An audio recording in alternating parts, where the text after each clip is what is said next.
সম্মানিত এলাকাবাসী, আসসালামু আলাইকুম। আপনাদের দৃষ্টি আকর্ষণ করার জন্য বলছি,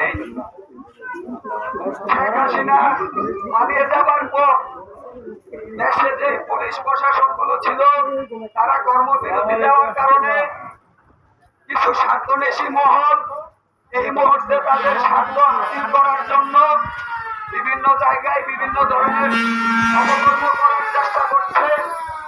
সেই লক্ষ্যে 38 নং ওয়ার্ড বিএনপির নেতৃবৃন্দ অলরেডি 38 নং ওয়ার্ডের বিভিন্ন জায়গায় পাহারা বসিয়ে দিয়েছেন।